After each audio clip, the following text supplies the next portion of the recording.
doctoral student from Criminology and Criminal Justice, Bree Boppre, and she is going to slam on the topic of women's pathways through justice involvement.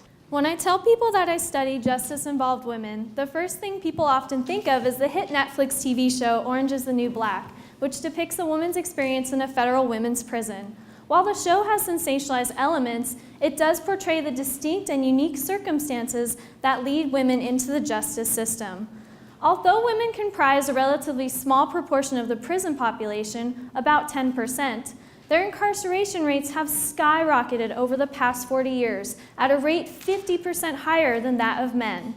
Thus, my research is devoted to understanding women's pathways through the justice system. My dissertation uses mixed methods to examine women's life experiences as well as their reentry and treatment needs. Over the summer, I conducted the qualitative portion of my dissertation by interviewing 19 women on community supervision. From these interviews, I found out that the majority of women had adverse childhood experiences, including physical, sexual, and emotional abuse. Also, these women experienced abusive relationships with their partners and would often use and abuse substances in order to self-medicate underlying trauma.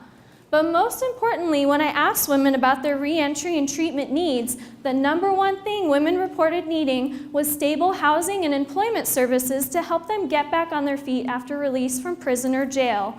These women also reported a need for mental health treatment services both before entering the justice system and while in it, and they also asked for reentry services and mentorship services from women who've already been through the system. So why is this research important? By understanding women's pathways through the justice system, we can better tailor correctional treatment programming to be representative of women's needs. This is important as the majority of correctional programs and policies were developed using male samples and then generalized onto women, thus not truly reflecting women's needs. Therefore, scholars have begun to argue for gender-responsive correctional approaches, and for women, this ideally includes trauma-informed protocol with treatment that holistically addresses mental health, their relational issues, as well as substance abuse. Gender-responsive correctional strategies are vital as 80% of women offenders have children on the outside. I was actually one of these children as both my parents were justice involved. I was lucky that my great-grandparents stepped in to raise me. However, the sad reality is that the majority of children with mothers in prison or jail end up in foster care or the juvenile justice system themselves. Thus, gender should matter when we study corrections because when women are justice involved, the social consequences are even higher.